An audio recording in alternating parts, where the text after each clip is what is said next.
I need you to examine the swabs to make sure it hasn't been tampered with. There are no breaks or tears. Okay, we'll just be opening our seal now.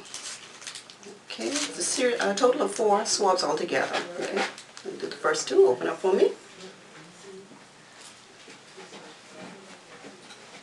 Okay, one more time.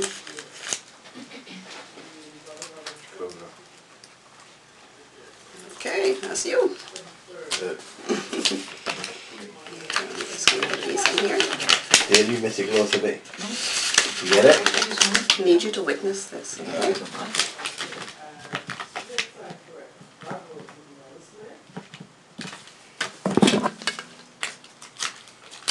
It's also important that we have everything that we need in the room because we're not allowed to leave the room once we start the testing. Okay. Okay? All right, I need you to initial right on top here for me. Okay. Some tape so it doesn't smudge.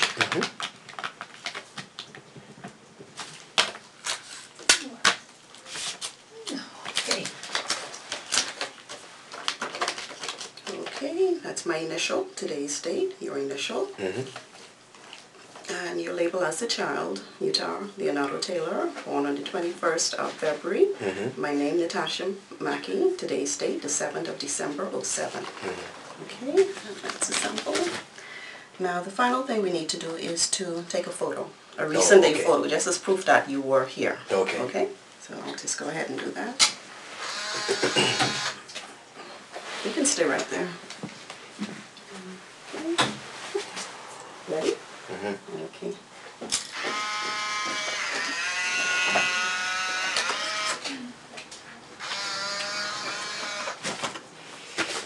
Alright. And that is it. Wow. Okay. Man, I made it for many years for this opportunity. Right, now the results are going to be ready in about 10 to 14 days. Okay? So I can have a daddy by Christmas. Yeah, man, you can have a daddy by Christmas. Oh, gee. Or I could be on a hunt to find out who is the baby daddy. Alright, so if this don't work out now, in the new year we'll see you. I'll be back. Alright. Alright. Thank you. You're welcome. And of course we did the DNA test. And I was supposed to announce it on the show. Or announce the results without Utah knowing. But Utah, you know, he panicked. You know, and he let the DNA specialist convince him to look at it first before he go revealing it on the show, with him knowing for the first time. You know, so he punked out. You know, the little crybaby punked out, and decided to go and look at it before he let me look at it. Then all of a sudden, I hear, you know, we ain't gonna really do the show because this and that, and I know all kind of excuses started coming up. You know, but then something else, you know, hit him. It was an emptiness. There was always an emptiness, you know, because his daddy was never really there, because his daddy was never really sure. But a new emptiness, you know, was in him. It was almost like, now for sure, he don't know who his daddy is. The tears I cried tells the story of the endless search I went through to find my biological father. The lies, the detours, the psychological abuse, the gangs, the drugs, 34 years of deceit. Total of 4 swabs altogether. Okay. We'll do the first 2. Open up for me. $1,000 on DNA. Then the shocking truth. When it comes to 33-year-old Utah Leonardo Maurice Taylor, Namon, you are not the father. Not the father. Not the father. Books are available in paperback and audio disc and can be found at the Jukebox Mall at Marathon, United Bookstore Mall at Marathon, Chapter 1 Bookstore Oaksfield, and the Mystical Fitness Gym, Palmdale. Wow, I mean, last week's show was just off the chain, man. I thought people would have found my personal life boring.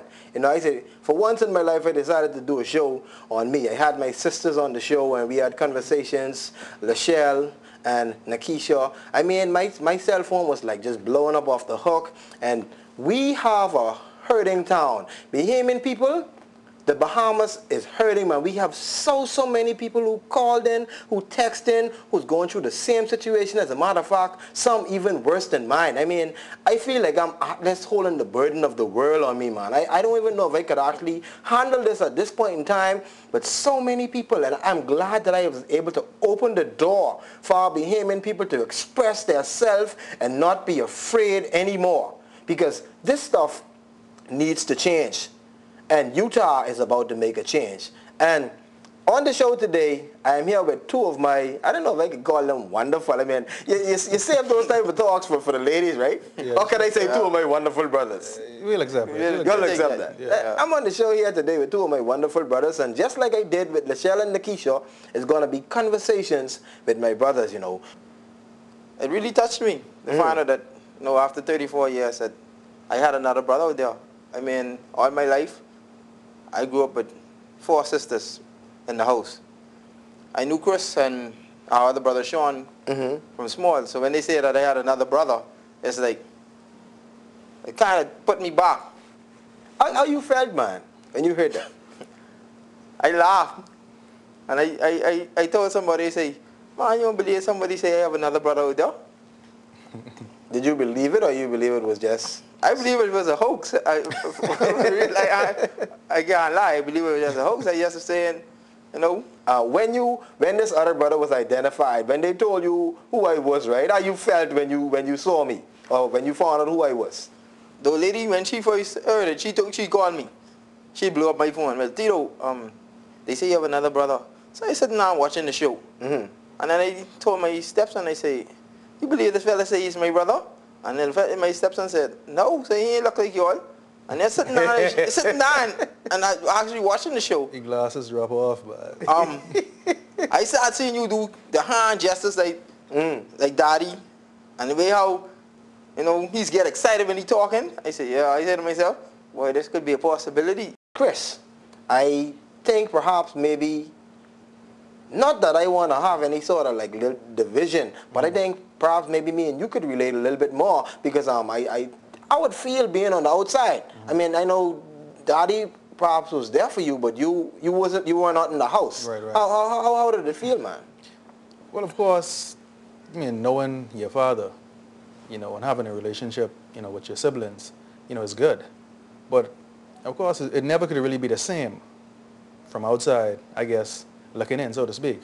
You know, so I guess there were some times where I may have gone through some of the same emotions, you know, what you stress. But me knowing who he was and knowing my brothers and sisters, and, you know, we had a relationship. So I guess for me, it wasn't all that bad. I guess I could say it was good, you know, because, you know, he was there anytime I needed. You know, I would go there, sleep, you know. So, you know, we had a relationship, though it may not have been as close as inside. The Tears I Cried, written by Utah L. September Taylor. 19, 7 to 11 p.m. at the Hilton. Official book signing and receiving of rightful last name. $10 with a free book, or bring your book to be signed and get in free. The Tears I Cried tells the story of the endless search I went through to find my biological father. The lies, the detours, the psychological abuse, the gangs, the drugs, 34 years of deceit. Total of 4 swabs altogether. Okay. Do the first 2. Open up for me. $1,000 on DNA. Then the shocking truth. When it comes to 33-year-old Utah Leonardo Maurice Taylor, Namon, you are not the father. Not the father. Not the father. Books are available in paperback and audio disc and can be found at the Jukebox Mall at Marathon, United Bookstore Mall at Marathon, Chapter 1 Bookstore Oaksfield, and the Mystical Fitness Gym, Palmdale. Bahamas is out there hurting. A lot of men out there just want a relationship, man. Hey, we tired of having to hide behind the picture. Y'all expect us to be macho all the time. We ain't macho. We sensitive sometime, man. We just hurt too. You cut us, you can see the same blood if we cut you. And so I really, really wanted this relationship with my father. So I felt as if I did this DNA, it would have drawn us closer. When I did that DNA and it came back and said 0% parentage, boy, I almost died. And then to make matters worse, I just lost my father when I tried to contact my mom she's going to say that I'm trying to discredit her. So she's after she already told me who my father is, so she's done with me, you know. I mean, that really hurt. And then my journey continued and continued, and the Lord manifested. That's how I was able to find my father.